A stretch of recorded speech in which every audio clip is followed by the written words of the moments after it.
my name is Ethel and welcome to my diary. Today I'll be answering some common questions that people ask about fibroid. So without wasting any time, let's dive in. Question number one, what is fibroid? Fibroids are benign non-cancerous growth in the uterus. Number two, what are the symptoms of fibroid? Most of the time, they are small and asymptomatic, but depends on the size and location of the fibroid. It can actually cause a wide variety of symptoms, including, heavy menstrual bleeding, pelvic pain, and even pressure, constant urination, and even infertility. So, question number three is how do you know that you have fibroid? So you can know through an ultrasound or an MRI. So the doctor can actually tell you to go do an ultrasound of the pelvic. Then from there they will see if you have fibroid or not. Question number three is who and who can get fibroid, and is it common? Well, it's very common, more prevalent in Africans and African Americans. Like 70 to 80% of women in their 40s per se will have fibroid. So number four is what are the treatments of fibroid? Well, there are a lot of treatment plans for fibroid, depending on the age of the patient, the location of the fibroid, the size of the fibroid, and if the patient still wants to have kids. So now you have surgical and non-surgical. When you talk about surgical procedure, you talk about either hysterectomy or myomectomy. A myomectomy is a procedure whereby you remove the myoma, that is, you remove the fibroid. While the hysterectomy is a procedure where you remove the uterus. So some people prefer a hysterectomy. You understand? Especially people who are no longer interested in having kids. But when it comes to myomectomy, there are different ways we can do a myomectomy. We can actually do that transvaginally, we can do that laparoscopically, or laparotomy. Then you can actually do again uterine artery embolization. That is targeting the particular blood vessel that supplies blood to that myoma. So when you see the artery that supplies blood to the vessel that supplies blood to the myoma, then you will, cut off the blood supply. Once you cut off the blood supply, then the myoma, that is the fibroid, will start shrinking. So these are a few other ways more you can actually do that. When you talk about medically, you talk about some medications that can actually help in reducing the size of the fibroid. And these kind of medications can actually help in reducing the symptoms that you might be having for people who are having symptoms like heavy menstrual bleeding and stuff like that. It can reduce that symptoms and actually reduce the size of your myoma.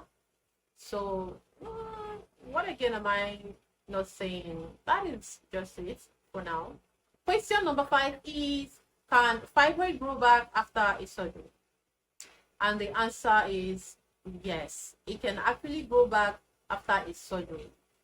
And that is if you do a myomectomy, don't be scared though. Like, it doesn't happen to everybody. You know, some people will do a myomectomy and at the end of the day, they won't even have the fibroid grow back again. Why some people after a myomectomy, 3 years after, 2 years after, even a year after a myomectomy, it will start going back.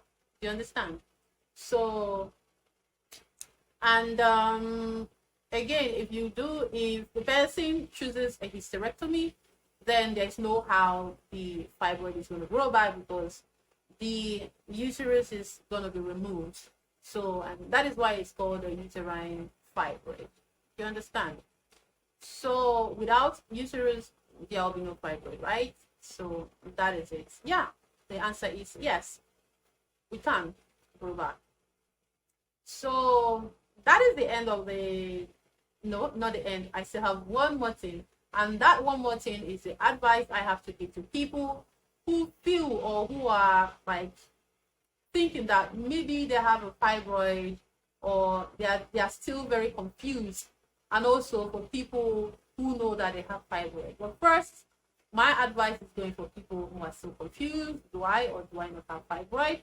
What you have to do is go to the hospital first, meet a physician, let the physician send you for a test like an ultrasound and maybe an MRI, but that one is very expensive. You know, send you for an ultrasound and see what is going on in your pelvis, and then he will know through your anamnesis, he will know exactly the procedure or the best procedure or the best treatment plan for you. Okay? Then for people who already know that they have fibroid, if your fibroid is not symptomatic, if you're not having any symptoms, and your fibroid is not disturbing you in any way, form, or angle, like you're not having heavy menstrual bleeding, and you're not having pelvic pain once in a while, and you're just not having any problem, just that you have a fibroid, then you don't have to be perturbed. Like, you don't have to be disturbed about anything. You understand? You just have to like watch and wait, and it's always very obvious that once you crosses that line of what is it called, menopause, your fibroid will stop growing, your fibroid will start shrinking. So if you are asymptomatic, if you're not having any symptoms, you don't even have any need to start thinking of any surgical procedure or start taking any herbal medicine, except if you're very concerned about your physique, like the way you look. Maybe you have a protruded abdomen and you want to make it, flat, then you can go for a surgical procedure.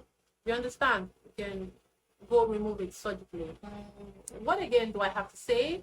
I just feel like addressing some people who are into the act of always buying herbal medicine just to make sure that they, shit out their fibroid.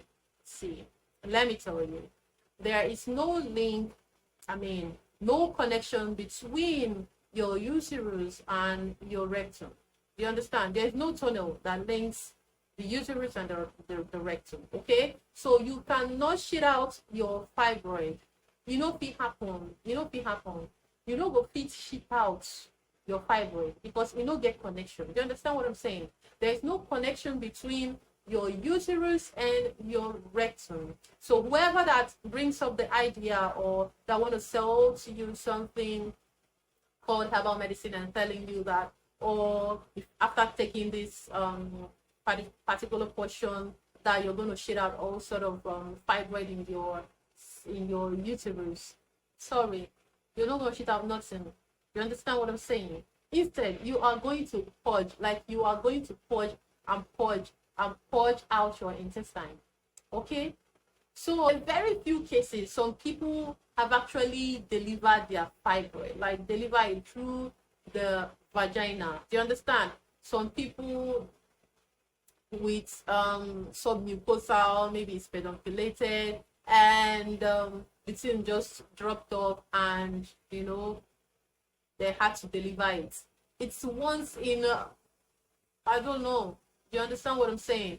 But it's actually very much and half impossible for you to shit out your fibroid. You cannot shit it out through the rectum. You can't. It's not going to happen. It's more like somebody telling you that you're going to vomit your fibroid. Like, do you understand what I'm saying? You can't vomit your fibroid and you cannot shit it out. So if anybody comes to you and tells you that, oh, you're going to vomit your fibroid or you're going to shit it out, something in your uterus, it's never going to happen. There is no link, there's no tunnel. Do you understand what I'm saying? So anybody who comes to you to sell a particular medication for you, telling you that this is going to work like that, it's never going to work like that. Do you understand? You better go to the hospital, look for a solution there, go do an ultrasound, even know the size and the position of your, fibroid. And if you are asymptomatic, then you don't even have any problem at all. So we have come to the end of today's video. Thank you so much for staying with me to the end. And if you haven't subscribed to my channel, what are you still waiting for? Please click on the red subscribe button and also on the post notification bell so that when next I drop another video, you will be the first to get notified. Thank you. Ciao.